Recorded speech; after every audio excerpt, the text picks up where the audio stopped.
Look how far we've come, all the things we've done. Did it all with love, beauty from the bottom up. All I want is you, you're my favorite view. But there's nothing more, girl, you make my heart beat. And we are back. Welcome back, you beautiful creatures. We are going to be doing some Friday content. This will be the third episode that we've done where we've answered card questions, calling them FunCasts. Although there's been tears at both of them so far. Hopefully today there's none. That would be great. Oh, I didn't use my setting spray today. Well, hopefully we don't cry. That would be All great. right. Yeah. For those of you who are curious as to what's going on with our life right now in terms of our internet, because we've had a couple people ask, I am now speaking to somebody via Google Meeting every single day at 10 a.m. Eastern Standard Time about what's going on with their internet. And we found out this morning that something has not been closed out on their end, and they're waiting on one more final piece of the job to be done. So they're going to call me again tomorrow, give me another update.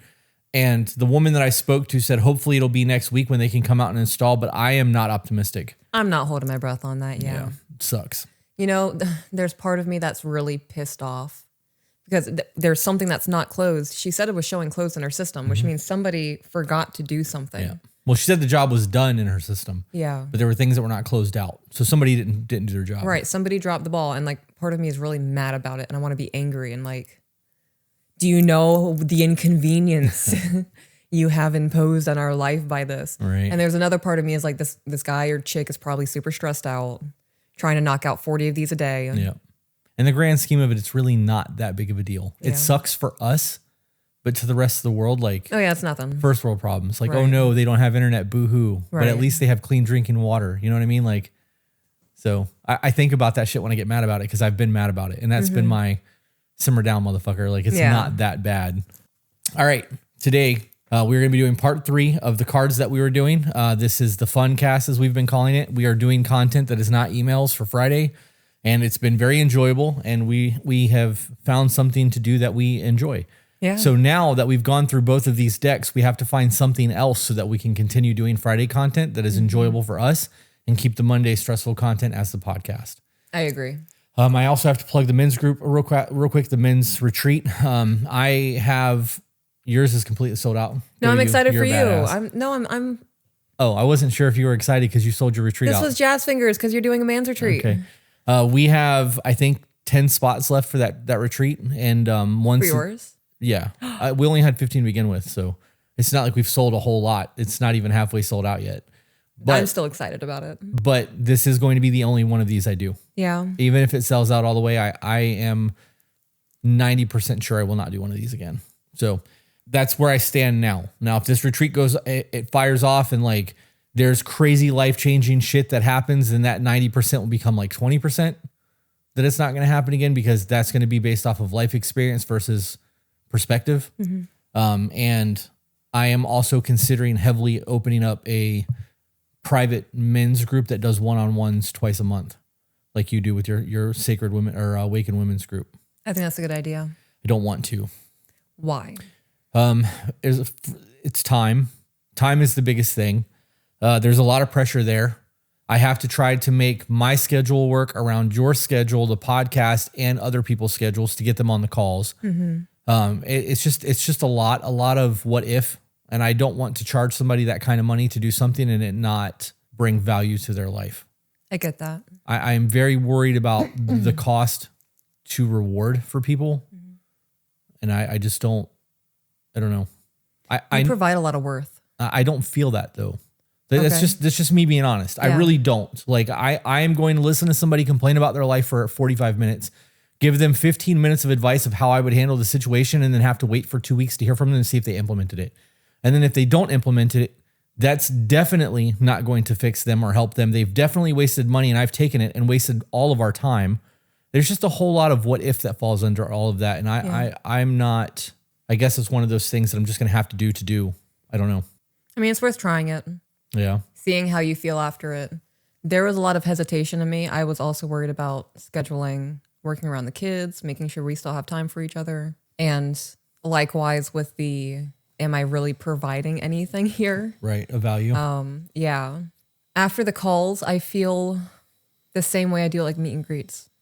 Okay. Well, that says Or a at lot retreats. because those retreats feel good afterwards. Yeah. So it also depends on who I'm speaking to. You know, all of them are good. I feel like every call has progressed every time we've had one with every woman I'm working with. But there's a different connection because they're also willing to be open and willing to actually implement the things. If it was somebody who every call it was the same complaint or the same gripe and, well, what about the challenge that we discussed last week? Oh, well, I didn't really have time for it. And, well, you said that for the last 3 weeks. And Yeah. I also realize that I can fire a client. That's true. That's something that I've been big on my entire life. So in the event that somebody's not doing what they need to be doing and they're just wasting my time, I will kick them out of the group and just open that spot to somebody else. oh, I'm so lenient. I don't know. No, like that's good. I too would be doing that if somebody was wasting the spot.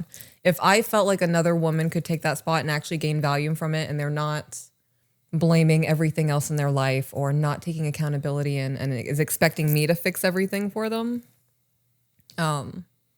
Yeah, I would say, look, this isn't working. Yeah. I'm going to refund you this month, cancel you going forward. Thanks for giving it a try. Yeah. Good wishes, all those kinds of things.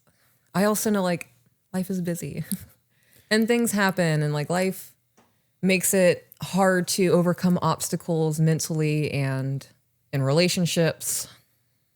So I feel like I give a little bit more leeway. Yeah. Steph said, I wonder why it is that the gals that join the ladies' retreats are excited, willing, open to learn and grow and change, but that holds different for a men's group.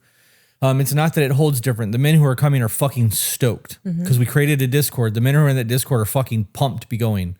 One of them even bought 2 extra spots that we're going to give away to people. So like we've really only sold 3 spots. The other 2 are giveaways that have been sold to help other people out. Wait, but he bought them. I bought 3 spots, 1 for him and 2 to give away. So he's that and like gung ho about it, that he's really trying to help other people. So it's not that it's not different. It's men are less likely to spend money on themselves. They're more likely to spend money on their woman and do things to make their woman happy. So when a woman goes to her man and is like, I want to go to this women's retreat, blah, blah, blah. They're like, here, go, babe, go do it. Where a man is less likely to even go, hey, babe, I think there's this men's retreat that could really help me. Like that conversation's not even going to come up. So I think the way that those things are going to actually work is if the women who are in Discord, who have men in Discord are like, you need to fucking go to this, it'll make our relationship better. And they push for it, then the retreat will sell out. But there's the catch side of that is if they sell the retreat out based off of their women wanting them to be there, how much work are they going to go and do while they're there? And is it going to be a waste of time? Like that's really where my head lands on all this shit. All right, let's get into these questions. Okie dokie. Because we have food on the way. You guys are going to get to watch us eat sushi at some point. There's 70 people in here right now, which means our live streams definitely do better in the day than at night. Because last night we were at like 40. Okay. Bonjour. What do you promise to do to make the world a better place? The podcast, the women's groups, the retreats. I want to expand as this continues to grow. The expansion is exciting. Yeah. I want to continue reaching people on, okay, so I'm going to say their level, but like not mean like I'm above them. So to elaborate on their level, that was my first thought. I know what you mean by that. Right. I mean, you shouldn't have to explain that, but go ahead. Talking to them one-on-one, living. So I'm able to do this thing where like if I close my eyes and I concentrate, I can experience, quote unquote, not truly, like I'm not going to really feel the pain or the suffrage or even the excitement that somebody can go through. But applying my own moments where I have experienced that, listening to someone tell their story, I can impose that feeling that they're trying to share and kind of live vicariously through them. Yeah. And I can't remember where I was going with that because I got so focused on explaining it. It's about holding space where they are. You Yes. use that their level, but it's where they are. Pretty much, Because yeah. we've all either been there or we're going there. So there is a level of humanity that has to be there, but we can hold space for you here, where you are, to get you to where you're trying to go. It totally made sense to me when you said it. I was kind of shocked that you stopped to elaborate. I feel like I had to. Yeah. I don't know why I did that. I think it's TikTok. Yeah. Yeah. That's why I don't spend so much time on TikTok. It alters the way that I interact with the things, with the world. You know what I'm going to start doing on TikTok when I get those stupid comments? What's that? I'm gonna reply back to that person and be like, bitch, you heard what I said. And that's going to be my response. Okay. So there's going to be a whole lot of those videos coming up. I love it. Because I'm not going to backpedal. If I fucking said what I said and you're too dumb to understand it or it offends you, that's a you problem across the board. I agree. Had that realization when I was talking about holding your titties on TikTok earlier. I love everything about that. Everything about that. Because somebody's going to get butthurt about that. Oh, yeah. And then I'm going to have to check them. What do you promise to do to make the world a better place? My answer to that, I need to find a way to... So the Voice of the Broken... Oh, man, this is not even the time for this, but it just came up. The Voice of the Broken's done. At this point, I don't think I'm going to continue Voice of the Broken. I have one more episode that I want to do because we have a 70-page email. But I want to do that with you. And I want you to read the email, and I want to treat it as I'm that person going through that. You are my partner, or whoever it is in my life, and like we're going to try to problem solve in a different spectrum than what we've been doing on the Voice of the Broken. But if that doesn't feel right to me, I'm done. Okay. But my want to do to make the world a better place is I want to impact men's mental health to some degree, whether it's a small scale or a massive scale. Like there's a primal desire into me to hold space for men who are wanting to kill themselves. That, you know what I mean? And it's hard, and it's really fucking hard to be in that moment to be vulnerable with somebody that you don't fucking know. And then on the other side of that, it's really fucking hard for somebody like me to get through to somebody like that. Yeah. Because if they're coming to me for answers, I can't give you answers, but I can be there. And there's the difference. And like, if I can find the right people, I can really make a fucking change. But if people are just looking to trauma dump and they're not trying to actually change their life, at that point, I'm literally just an ear. And I can do that all day long. That's easy. Just sitting there in silence and holding space is fucking simple. But I want to provide solutions for people that's going to help them change their lives. Yes. So I also I think this is going to be something I'm going to do once the children are a lot older or even on their own. Really lean into like motherhood guidance and providing spaces for single moms and moms who have lost their husbands. Moms who've lost their husbands. Like widows? Yeah. Okay. There's communities that can be built around that too. Yeah. You said that you want to see where this is going in the future. And Sabrina in the chat said, from you guys getting stoked for the first 50 people in Discord to fucking retreats and traveling with everyone, the growth.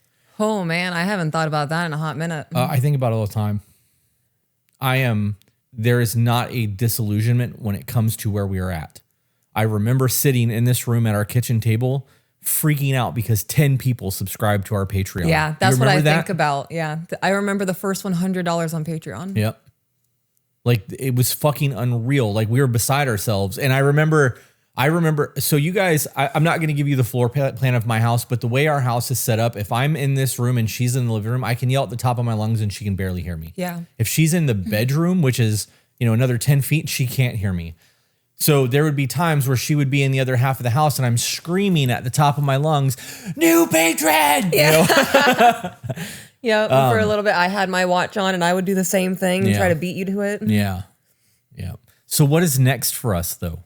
And while you think of that, speaking of Patreon, all right, guys, as you know, there was a TikTok scare. We lost the app for a whole 12 hours and we have no idea what the future of the app looks like. And with that, we are very concerned about the loss of our following. We have amassed almost 3 million followers across that platform with all 4 of our accounts. And we are trying to push people to other social media platforms so that in the event that anything happens on one app, we have multiple other backup plans. If you want to make sure that you're not missing any content, we highly recommend that you check out our Patreon. On Patreon, we have multiple tiers to choose from. Starting at $10, you begin to receive exclusive content. At $15 a month, you get access to our private Discord server where we've amassed an absolutely amazing community of supportive people. And beyond that, we have other tiers to check out, along with my 2 private women's group, if that's something you may be interested in. Guys, on our $15 and higher tier, you have access to live recordings. We record all of our content 3, 4, sometimes 5 times a week, live in front of our Patreon audience, where they are able to chat with us while we're recording. They get to see all the flirting, the outtakes, the hot topic conversations that never actually make it on the podcast. And it's really worth that aspect in itself. We have an After Dark where we sit down usually once a week and have a glass of bourbon, or in Peach's case, a glass of wine and a bowl of cheese. And we have a whole lot of fun conversations, karaoke in the Discord. We finish the lyrics. We literally just hang out and you guys get to hang out with us. There is a host of other perks, including Zoom calls that are coming for the ultimate tier. So that if you guys are having problems, you can talk to us. It also gives you the heads up on private meet and greets, because when we travel, we try to meet up with people on our Discord on a regular basis. There's a whole slew of other perks that come through Patreon. I highly recommend that you check it out. The best way to support what we are doing is to share the content. The second best way is to check out our Patreon. Thank you guys for being here. Patron shouts should make a comeback. I mean, we don't get them as often as we used to. We were getting them all the time before. We get like 1 or 2 a week now. Yeah. It used to be a daily thing. back to back to back to back. Yeah. The people who wanted to be here. We also went are live here. more. Yeah. Well, and that'll change when we have internet. We plan on doing public YouTube lives again. Yeah. So what was the answer to that? In terms of what is the next step of growth for you in terms of the podcast, or in terms of To Be Better? We can't even call it a podcast because To Be Better is more than that now. We are doing couples retreats. Right. We're doing like international retreats. We are doing things to physically in-person change lives. So what is the next step? I want to do more male and female focused topics. Can you elaborate on that? Like what birth control does to sex drive. Okay. Postpartum depression after a baby? Yeah. Kind of like the article thing that we were doing, but more reaching out to people who aren't even looking for a relationship right now. Like they want to focus on not giving up tomorrow morning. I don't know. I don't know what the answer is for the next step of this. I know that in terms of content creation, those articles did not do well. Right. And they didn't do well across every platform. Like they did well on the lives that people enjoyed them, but like the clips that we got from them were garbage because it was not us. It was you reading, and it was not a whole lot of back and forth. I think the next evolution is going to be us doing live calls. I think that's actually the answer. Okay. And I'm willing to do that for the people in Discord. I would like it to be with the ultimate tier so that people join the ultimate tier. Speaking of which, we have the new shirt design for this quarter, and I have to, I've been waiting until we get big deposits in so that I can have a roll, because it's free and it costs us a lot of money to do those shirts. Each shirt's like $7 a piece. Yeah. And I want to make sure that money's there before we start sending out shirts. So that'll happen here in July at some point. It's pretty cool. It's a pretty cool shirt. Yeah. Vibe designed it again. It's the one you showed me, right? Yeah. The FBI one. I like that. I'm excited for that. Yep. All right, let's get to the next one. All right, next. What 5 entrepreneurs, dead or alive, would you like to have over for dinner? Do we think scientists are entrepreneurs? Well, it's supposed to be somebody that it would be like business owner entrepreneurs. So what do you mean by a scientist? Because if it's a scientist that opened his own business that did something, that would qualify him as an entrepreneur, although he would probably call himself a scientist first. Marie Curie, I believe that's her name, the woman who discovered radium. Okay. But what did she do with it? A lot. Okay. Well, she discovered it. Like she went through the whole process. It was years process. We'll just go with that then. Okay. So who are the other 4? So I would love to talk to her, pick her brain. The other 4. Oh no, this is gonna piss a lot of people off. Donald Trump. Oh, why would that piss people? Fuck people. Who cares? Dude is a entrepreneurial genius. Yeah. Yeah. He did write The Art of the Deal. Yeah, he did. Who else? Can you think of any? I would want to sit down with Elon Musk, as much as he's done a whole lot of things that I don't like. Yeah. But I want to talk to him about why. Okay, there's a lot of people that haven't put this together yet, and we talked about this a little bit yesterday. Yeah, we did. He's creating Neuralink, and he's one of the largest AI companies on the planet. And because he bought Twitter, he now has access to all of the data from multiple humans, and he owns all of it. He can do whatever he wants with it. And he's using it to feed Neuralink and his AI and all of that. Self-driving cars. Yeah. Massive solar energy, all of that kind of stuff, rockets to get things to Mars, and everything that he's doing here on Earth, the tunnels for his cars to drive under, to live underground, the robots, the AI, the batteries, the solar, everything that he is doing, in my belief, so that he can get shit on Mars automated without us being there. Could you imagine? I can't imagine. Now, I also know that there has been a fungus, a mushroom, that has proven to not only exist or thrive in the same atmospheric conditions that are on Mars. No way. But in a container, it can convert that atmosphere and create oxygen. So it can create a sustainable atmosphere in the event that it was able to thrive on Mars. And with the robots and everything he's doing, we could technically terraform Mars. I would like to have that conversation with him because that is every sci-fi nerd's dream conversation. And you can have it with somebody who's actually taking the steps to get there. Yeah. I think that's incredible. I'm going to make him number 3. Okay. That's good. Right? Holy shit. Number 4, Jenna said the lady who made Aqua Tofana. I agree with that. I would want these to be recorded dinners Oh, yeah. to be used for content. Yeah. Fuck yeah. Because that's going to change my answers a little bit. And because somebody in the chat said Steve Jobs, and that's not somebody I would want to sit down with. No, why? I wouldn't want to sit down with him. However, Why? because he's a piece of shit human being. Oh, gotcha. Okay. There was a whole lot of technological advances and things that were stolen and things that he did. But the child labor with iPhone and like all of the things that's currently happening still with Yeah. Apple that people just overlook is a problem for me. And it was very big when he was still in charge running the company. However, I would have him over for a dinner to talk psychedelics because he said that taking LSD was one of the most, how did he word it? One of the most crucial wasn't the word he used, but it was one of the most important things that he had ever done. Profound things that he had ever done in his life. And he accredited, I want to say the iPhone or iPod Touch to his use of LSD. So like there's a whole lot, like I want to have those conversations. I want to shake the foundation of people's worlds. I really do. I would love to sit down with Paul Stamets. He's an entrepreneur. He's alive. Paul Stamets? Right? Like, yeah, oh man. 5 is hard. It is. Well, because there's so many options out there. There's so many cool brains to like talk to. I need to do research on this. I can't give you my 5 right now. Yeah. I would like us to be on the Diary of a CEO podcast at some point. That would be pretty fucking cool for both of us. Although we're not on his level of content creators. No. Like he's interviewing people who are actually changing the world and doing cool shit. But that would be it for me. That Steven is his name. So that's 3. I would, I know Gandhi wasn't an entrepreneur, but I would have really liked to have sat down and talked to him. I believe that he is the most powerful man who's ever existed. Gandhi? Yep. Oh, yeah. Yep. Number 5. Who would number 5 be?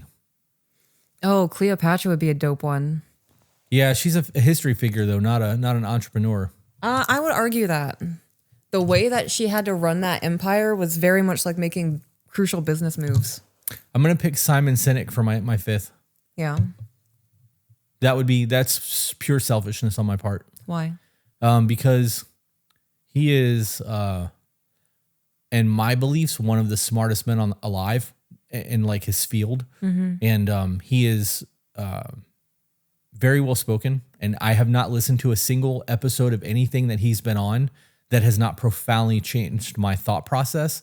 And I think that if I was able to ask the questions of him, I would come away a different human being than I went into that dinner. I believe that. So, who's your 5th? God, I don't know. Like now that I recognize we can go past, like I know you said it just didn't register. Like going like into the past.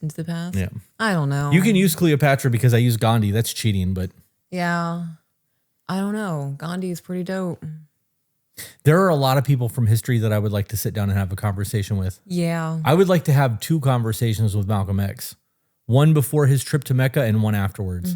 I would want to talk to him while he still fucking hated white people. Yeah. And I would like to, I would have loved to have like picked his brain and to have an honest conversation with him. And then to see how much his perspective changed towards the end of his life before he was murdered. Like that would be a really cool thing to do. Oh, hell yeah. But you know, time machines, Definitely. they're not a thing yet. So you gonna try for a 5th or you want to move on? No, it's too overwhelming for me. Okay. I'll think about this and maybe like in a house cleaning, I'll remember those 5 guys. Are you happy? Am I happy? That's the question. I am happy. Do you have joy? I do. It's different. Joy and happiness, 100%. I do too. It's not something that I thought I would ever be able to say. Like when I look back across the course of my life, I don't. If you would have asked me 7 years ago if I would ever have held true joy in life, I would have told you that that's not in the cards for me. It's an easy question, but it's a hard thought process. Yeah. Who is the person you'd most like to say sorry to but haven't? You want to skip this one? Yeah. Okay. Yeah, there are some things that we don't want to put on the podcast, guys. So how can you tell the difference Tell the difference in what? between joy and happiness? Oh. Happiness is fleeting. Happiness can be the moment of getting a text message from somebody that you haven't heard from in a long time and it brightens your day. It could be walking by a cucumber in your garden and noticing that there's a cucumber there. Shout out to Jenna. It could be, your kid doing good in school or telling you that they had a good day. Like it could be a whole lot of things that just bring you a little bit of peace in the moment to make you feel like you're doing the right thing. Getting a compliment from the person you love. Right. Those are happy moments. They're cool. It's dopamine hits, but having joy is a level of peace and understanding that like your life is good, right? Like you have no real worries. There's peace there. I have a really hard time defining what joy is other than I am at peace. I know that I'm loved. I know that the people that look to me for support are supported. I don't have to worry about if I have enough money to get gas.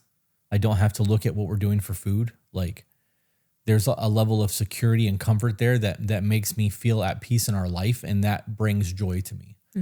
I know that, and this is kind of an extreme example, but I know that if I wanted to do something, I can do whatever the fuck I want. And there's a freedom in that. And that freedom brings me joy.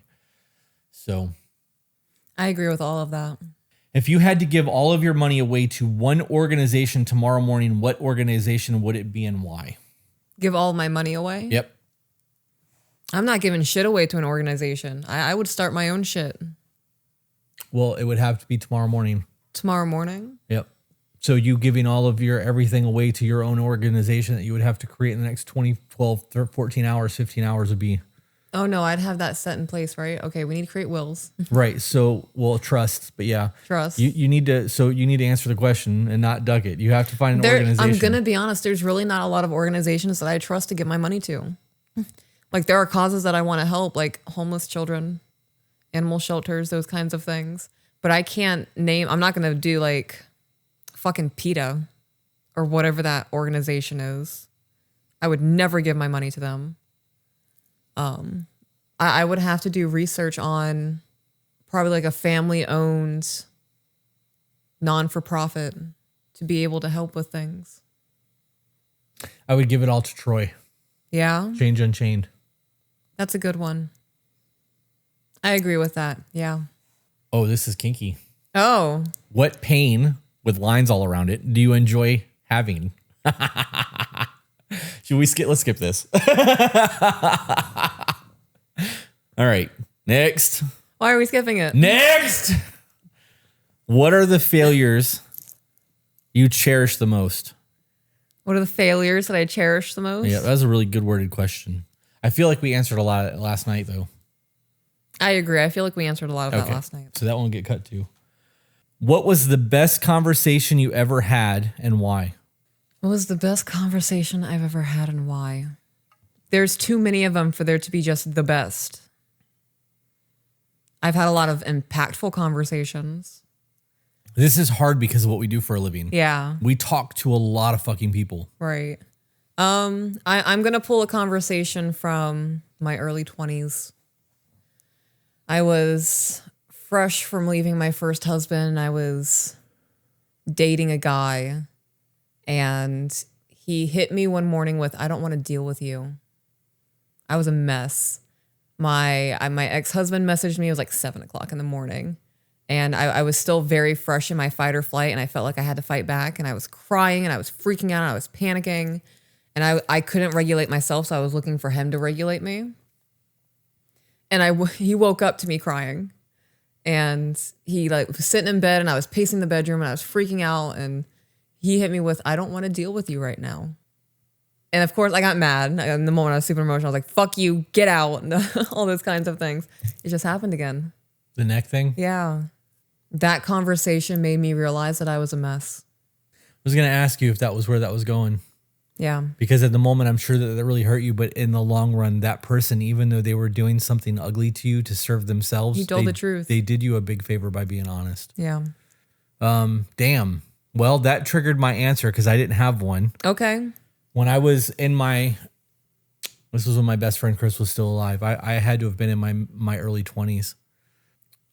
We've talked about this conversation. I don't know if we've talked about it on the podcast, but I know that you and I have talked about it privately. I had somebody look me in my face and tell me, congratulations, you have successfully hurt another human being and I hope you're happy. And at the time, I wasn't trying to be hurtful. And realizing that like that was the first time that anybody had ever called me in my shit in the moment, and it made me step back and like I relived that a lot. And it changed the way that I deal with people. And it was one of those moments where somebody was honestly hurt by my actions, but they did me the greatest gift they could have given me was that line. And I'll never forget it. You know, it's been fucking almost 30 years at this point since that was said to me, and it's still very fresh. Yeah. It's crazy, isn't it? The impact that we have on others. Yeah. And the impact they leave on us. And like, I'm sure at the time, like that was a snarky thing. And same with yours. Like it was a fuck you moment. It really was. But that moment changed both of us. Yeah. You never know the impact you're going to have on another human being. It's fucking insane. What would you like to pay attention to that you don't currently pay attention to, and why? How do I know what I want to pay attention to if I don't pay attention to it? Am I aware of it? Well, yeah. And I'm like slacking on it? It's probably one of, like, you could look at like AI, for example. We've Okay. talked about that a lot over the last 3 episodes. There's a whole lot of things going on with AI that most people just stick their head in the sand. Like, you're aware of it, you know what's going on, but you don't really fucking know what's going on. So it's one of those things that you could pay a whole lot more attention to. I pay a lot of attention to AI. Well, it was an example. Oh, okay. I'm not saying that you don't. Gotcha. I can also get into like the organic food market and soil. Like there's a whole lot of things that people are aware of, like GMOs. People know what a GMO is, but they don't know what GMO means. And they don't understand what's going on with their food. It's one of those things that is common knowledge, but it's very misunderstood and it's not true knowledge. So it would be something like that. Something that you're aware of that you know is not a good thing or is a good thing that you should be paying more attention to that you don't. Do you have an answer? Mine is actually the soil thing. Yeah. I watched that Kiss the Soil or whatever the fuck it was. It was a documentary, and there was a couple scientists on there that talk about pulling carbon out of the air and into the ground, and they talked about how tilling the soil is so bad for the earth. And there was a whole lot of shit in there that I had known, but I didn't know to the extent that they know. And like it opened up a whole lot of shit for me. That was part of the reason that I wanted to do the food forest that we have here, because even though we're not a farm, and we are only 1 acre, you know, it's like 33.76 acres of land here. If we are able to create an environment here that helps pull shit out of the air, and it's just this little lot of land, we are still doing something that we weren't doing before. Yeah. That was a very impactful thing. And I've started looking into like that was it for me. I don't need to get into all of that, but I've started doing a whole lot of research and a whole lot of other shit that I would have never looked into because of that documentary. So what about you?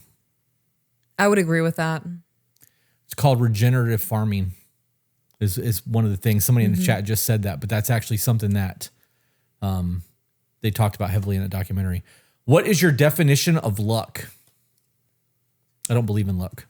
I don't believe in luck either, but just to answer the question, because some people do, I actually had this conversation in the comments of your video today, because somebody commented and said something along the lines of like, your wife is such a lucky lady. And then I heart reacted it, right? Because yes.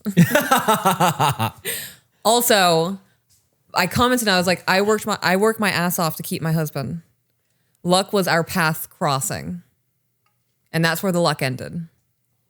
I don't believe that was luck, though. I believe it's the universe. Right. I know. I Or agree God. with that. That's just me giving an answer for the people who do believe in luck. I'm going to challenge that, though, because that also doesn't work. Why? Because it wouldn't have mattered if we would have crossed paths if the timing wasn't there for us to be able to continue to grow and do the things that we're doing to be right for each other. Right. No, I agree with that. Like So- our meeting is luck. That was it. It's not, though. That was an opportunity that we saw the potential in and made something out of. It wasn't luck. That was just an opportunity. People meet people all the time. Right. You can't. Right. That's what I mean, though. Like meeting somebody out of the 8 billion people in the world, the chances of meeting somebody. I don't think it's luck. Okay. I understand I do totally understand where you're going with that, but I can't say that I don't believe in luck and then agree with your point, because it would make me a hypocrite. I don't believe in luck. Okay. That's me trying to put it in a way for other people to understand. Like if I had to describe what luck was, that would be it. But I don't believe in luck. I do believe that everything happens for a reason. There's no coincidences. Synchronicity is huge for me. Yeah. Yeah. I believe that the universe is going to do, I believe I'm real big into manifestation too.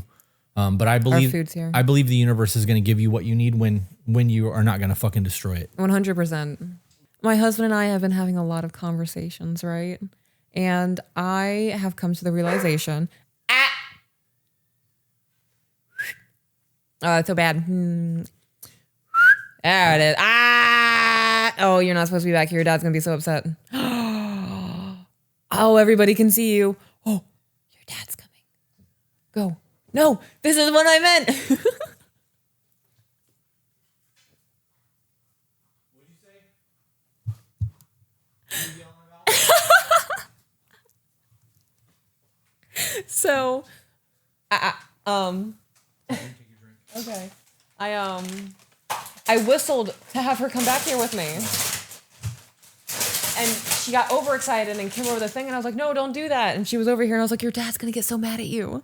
And I was like, oh, everyone can see you. Hi, babies. I was like, and you closed the door, and I was like, oh no, he's coming. You gotta go back. And I was like, go. And she jumped up, and I was like, no, that's not what I meant. I just wanted to say the difference between part 1, Chris, and part 3, Chris, is noticeable. I hope that y'all are doing better. We are. We if we were not live the night that we recorded part 1, that first moment where I started to cry, we would have just stopped. Can I have one of those, whatever those are on the top of that? The chicken? Is that what that is? Yeah. I don't want a big piece. Oh, I don't want to eat this piece. Okay. Okay. It's too big of a chunk. I had a really rough morning. Like I had a really good morning. Morning started off incredible. We talked about this a little bit. It's all going to cut anyway. So, but there's something that came up, and that thing that came up, I went down a rabbit hole of me failing as a husband. Yeah. And it just fucked up my entire mental state. And it's been days I haven't recovered from it yet. Ready for this? Yes. How could you be more authentically you? This is an honest ass question. By singing around you more. When you think about that, to truly live as your authentic self means that you live completely free of judgment and shame. There's nothing that anybody can do that can make you feel less than about yourself. That would be a fucking superpower. I think that there are so few people on the planet that could actually do that. Mm-hmm. All of the phrases like dance like no one's watching. Yeah. Like you just said, I'd like to sing around you more, like all of that. You would have to let go of everything. My answer would be, we would have to let go of everything. That's a deep question. That's not, when you think about it, like people can give surface level answers to hide, like you were vulnerable with yours because everybody knows that you're uncomfortable singing. And that was an honest answer. But a lot of people are going to skirt that and not be honest about where they feel the shame and judgment and blame. Yeah. The reality of it is though, is that other people's attention is not the right word. Intention is not the right word. Other people's perception of you and your fear of them judging you is what holds you back from being authentically you. And it's fucking crazy that we allow the opinion of other people to dictate our happiness. 100%. We should stick this to our mirror in the bathroom as a reminder. Okay. That's not going back in the deck. If you had a twin, what is the most important bit of advice you could give them? I had a twin. Yep. This is a bullshit question. This is a way to make you introspective about yourself. But my twin's not myself. Right. Well, that's the way that people view it because you have a mirror image of you walking around. So it would be the most important thing that you would tell the mirror image of you. It's a reflective comment. This is psychological bullshit. Right. But your twin's only a mirror image version of you. Physically. Physically in appearance. So I'd be like, I don't know. Most people don't think about that though. That dress doesn't make your ass look fat. Go get changed. There you go. That's funny. I got nothing on that one. All right. All right. If you could turn back the clock on one day this year and do it differently, what day would it be and why? None of them. I have one. Yeah. Yep. I would jump off that waterfall. Yeah.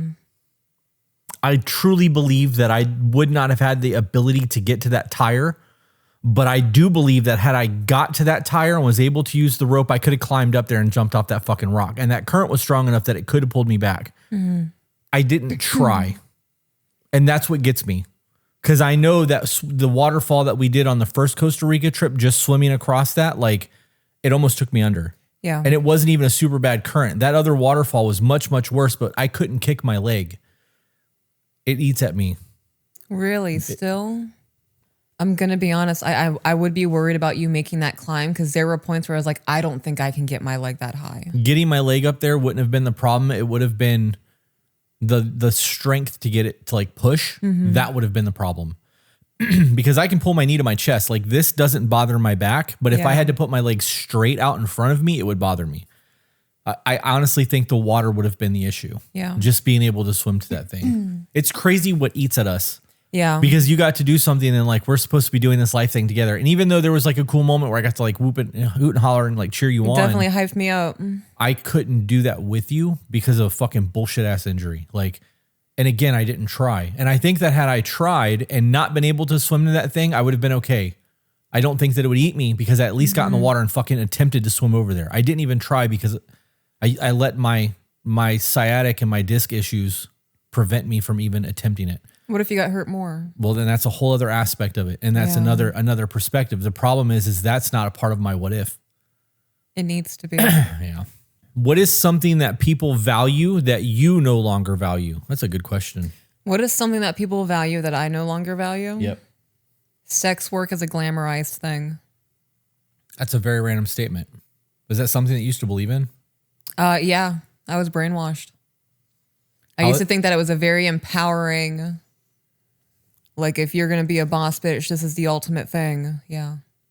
How did I not know that? I could have sworn we've discussed that.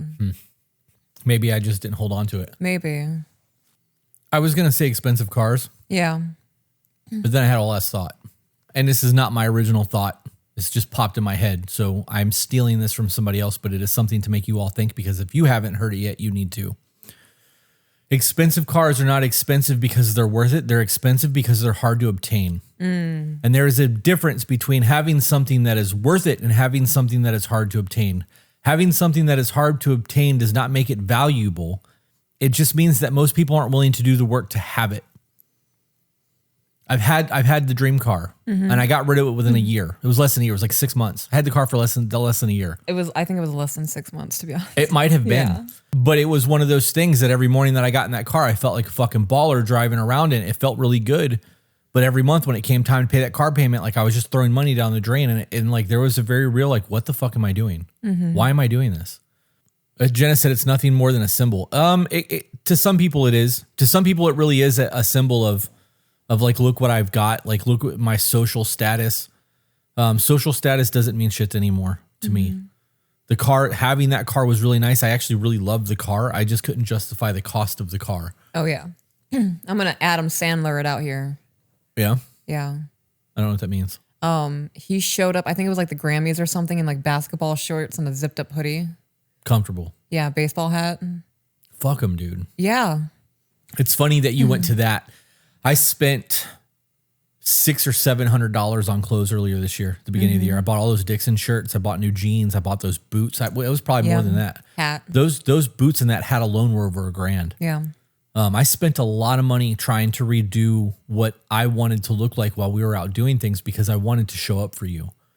And I can't imagine putting on any of that shit now. Like after ceremony, like my style and my comfort has changed so much that like I'm wearing fucking harem pants, guys. I have a diaper crotch right now. I like it. So do I. There's room enough for me in there. You could absolutely get in these pants with me. Our thighs wouldn't fit together. Yeah, they would. Yeah, they would. We should try it.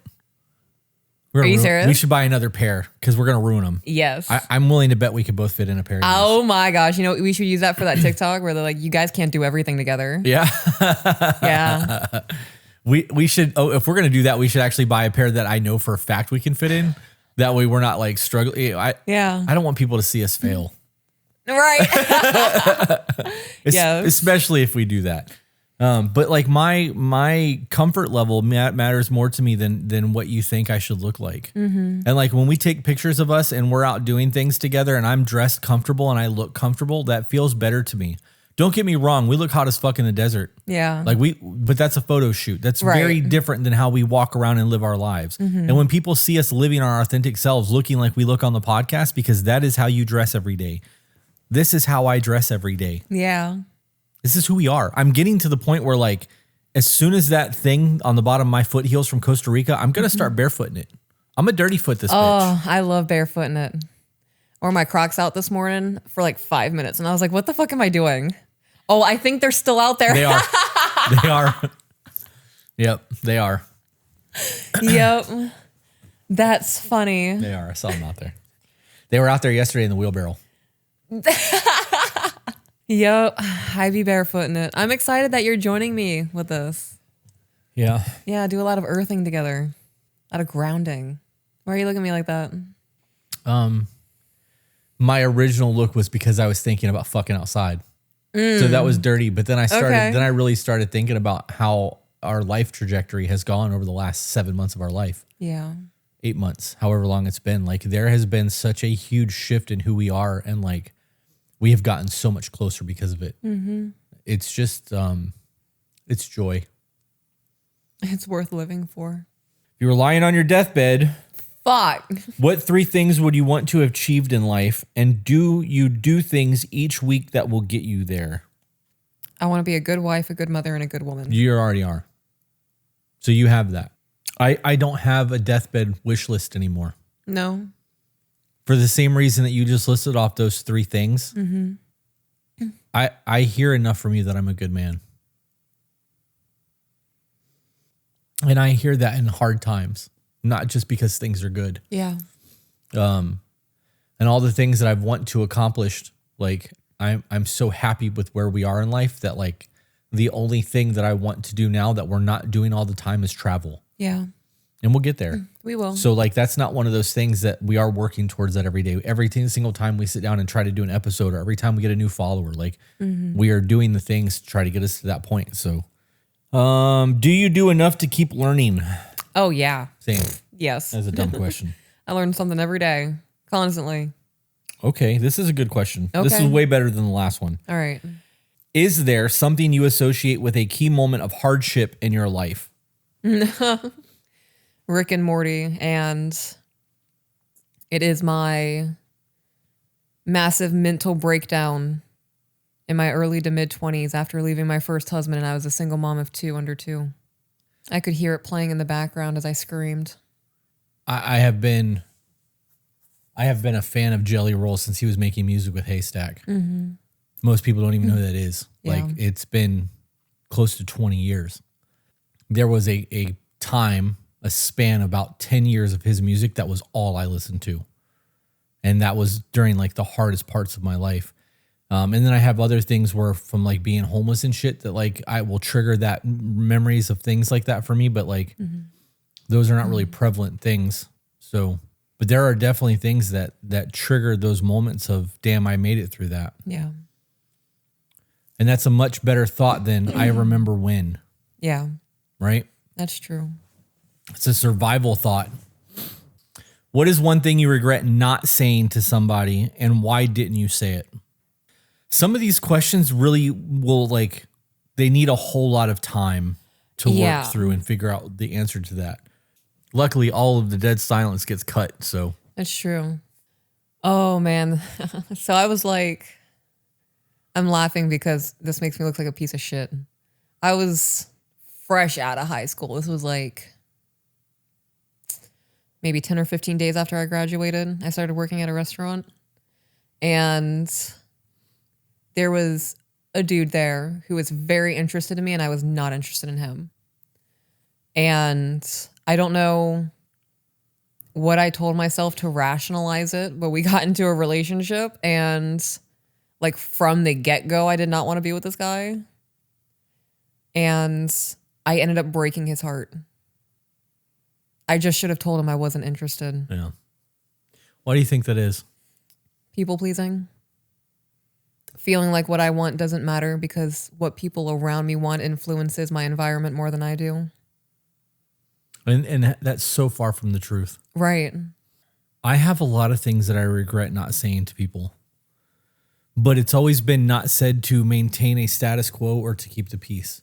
Mm-hmm. There are things still in our day-to-day life that I want to get involved in because I know that me getting involved in it would disrupt a whole lot of things. but I also know the backlash that would come in our life because of it. So it's easier for me to just bow out and like let it go the way that it needs to go. But I regret those things too, because I if just mutual combat would just be a thing, like it doesn't even have to be mutual. Like if we could catch one assault charge a month and not go to prison, I would just use that same assault charge every month on the same person until they fucking stopped. Right. Or stopped breathing. I mean, I'd change it from assault to murder. Right, but, that does, yeah. Does definitely change things. Yeah. What for you is a life well lived, and how do you make the most of this? Repeat that. Let's just do the first question. Okay. What for you is a life well lived? A life with peace. A life with comfort. Us in Thailand. Taking the kids to the zoo. I think my answer to that is a life of service. To be in service, to serve your person, to serve your family, to bring an enrichment to the lives of those that you care about is my answer to that. That's a good answer. I may have a fucked up answer for this one, but why do you exist? Why do I exist? Yep. Because I have purpose. Is that the end of your answer? Yeah. Okay. Mine's going to be long, and it's going to sound crazy to some people, but those who know will not think I'm crazy. Okay. I exist because before I existed in this physical shape, I realized that there was something in this life that I was not able to get in my existence before. I was going to go down that path, but I didn't want to. I love that. And I found the person that I knew was going to shape me into the person that I needed to be where I am. And I don't care if that's cheesy. I don't believe in luck. And I don't believe that we are just randomly thrown into this existence. I do believe that our vibrational patterns are a choice. I do believe that reincarnation exists, even though I believe in heaven.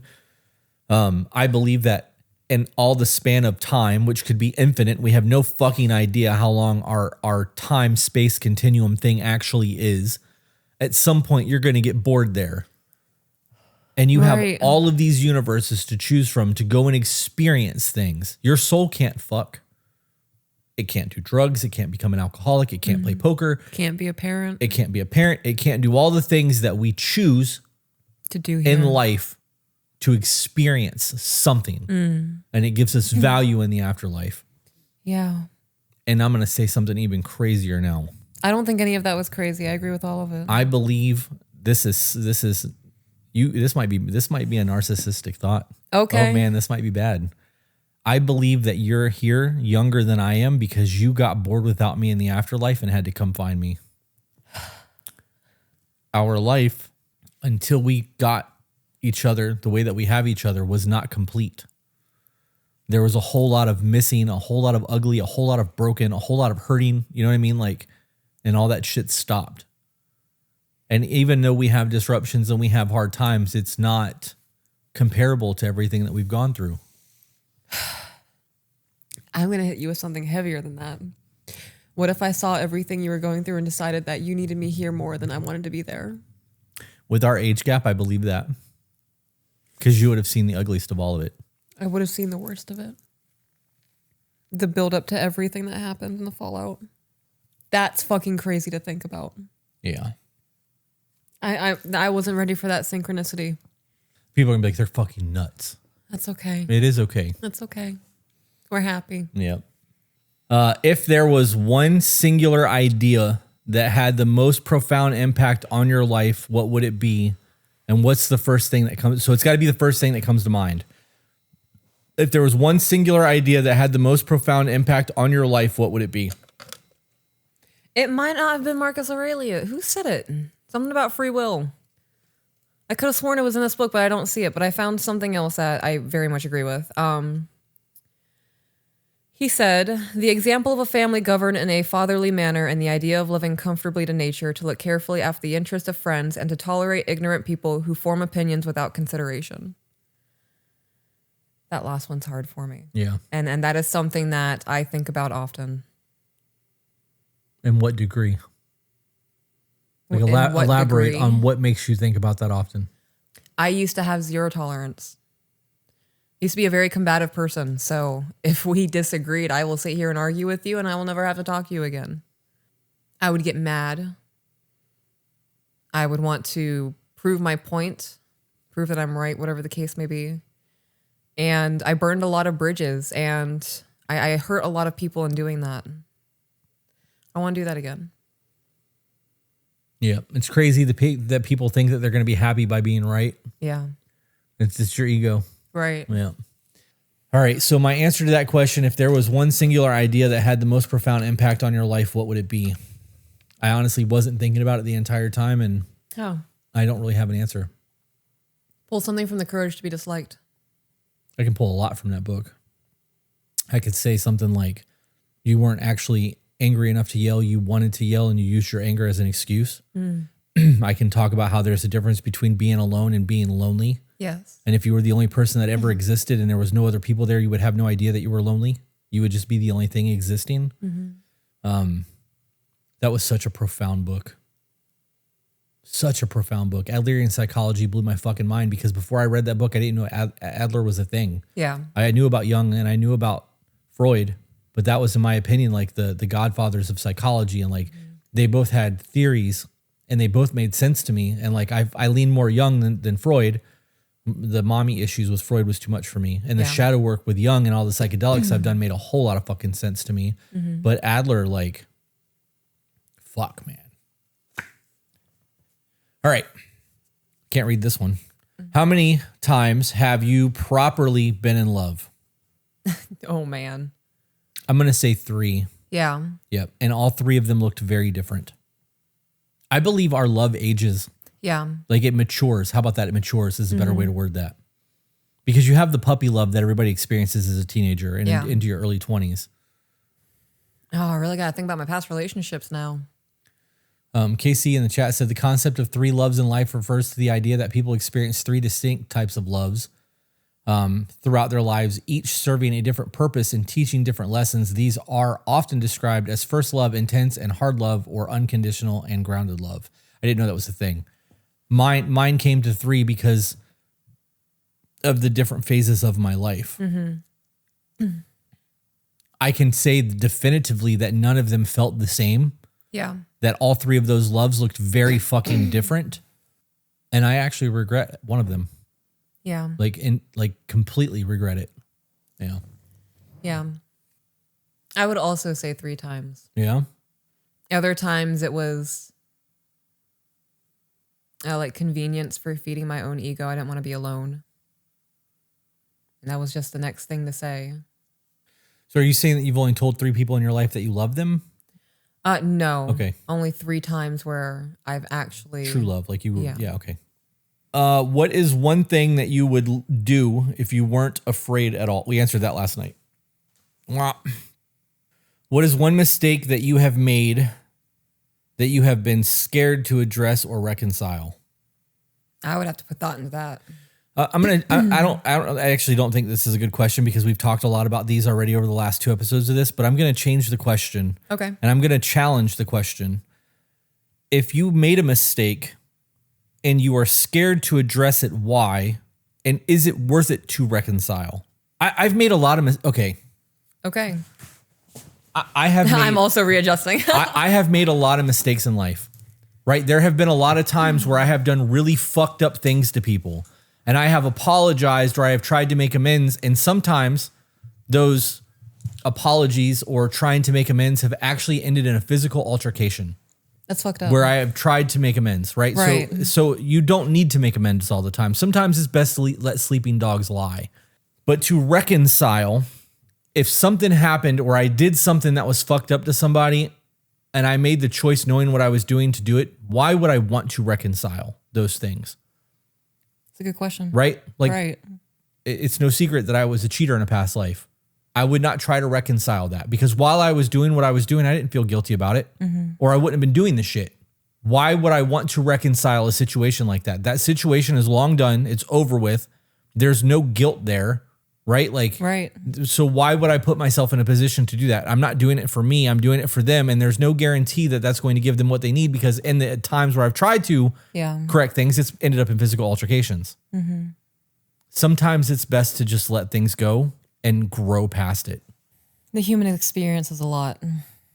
It really is. Yeah. It really is. And that speaks to our mindset over the course of our life.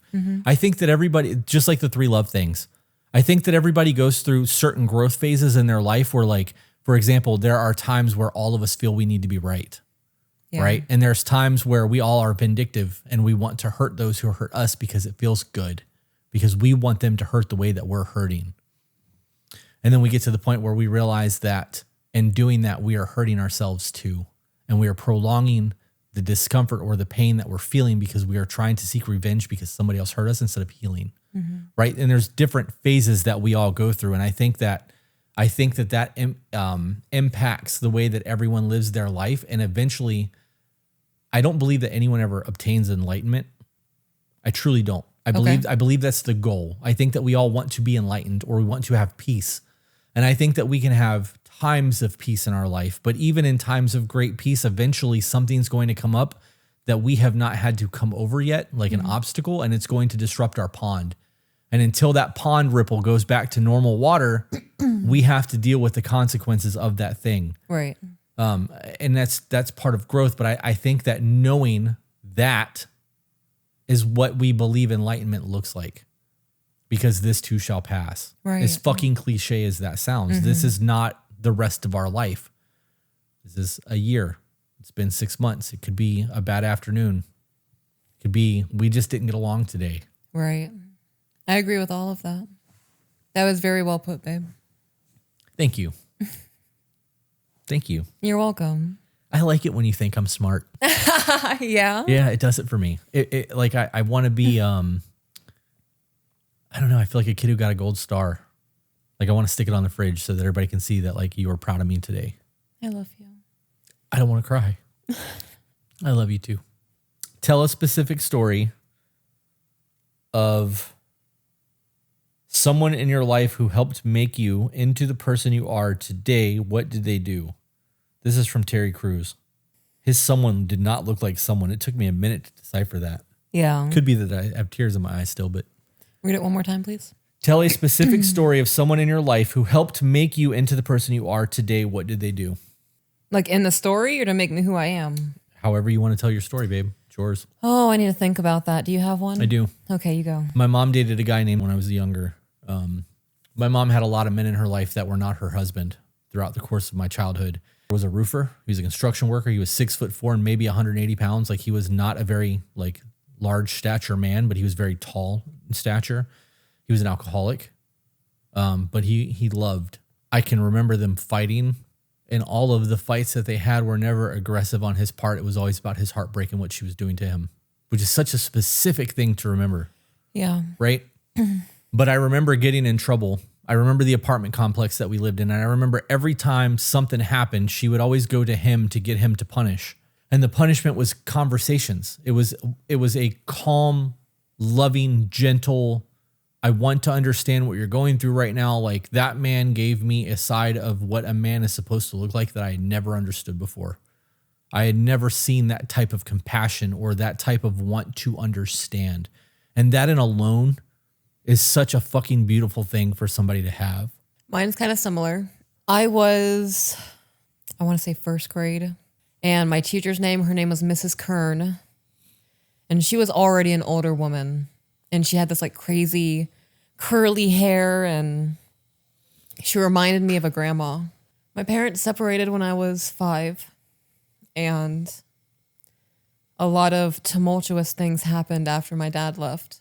And by the time I was in first grade, I was having a really hard time processing my emotions and, dealing with home life, dealing with missing my dad, and dealing with a social life in school. And there was one rainy day that I was just having a hard time. I couldn't remember if I had gotten yelled at that morning before I got out of the car. That was a thing that I remember happening pretty regularly. And I got to the classroom, I just kept crying. And she pulled me aside and she was like, "What's the matter? What's going on?" And all I could get out was that I missed my dad. And she pulled me to the back of the classroom where it was a little bit darker than the rest of the room. And she gave me some paper and crayons and pencils, and she was like, "Why don't you draw some pictures and write some letters to your dad?" And You don't have to worry about your schoolwork today. That was one of the first times I felt truly seen as a child. It's crazy that we both got that from somebody that wasn't our parent. So we've been going through these questions. We're like an hour and 45 minutes in before edits. This will probably end up being like an hour-long episode because we had lunch and there's been a lot of crying and cuts. So we're going to wrap up this episode, guys. If you were watching this and you enjoyed this, make sure that you tune in for next week, because next week we'll be doing part 2 of the FunCast part 3. So it'll be technically the FunCast part 4. And it'll be the last that we do because we're almost out of cards. Yes. So if you've enjoyed this, make sure you tune in next week. As always, remember you are the author of your own life. So grab a pen. And we will see you on the next one. Bye, guys.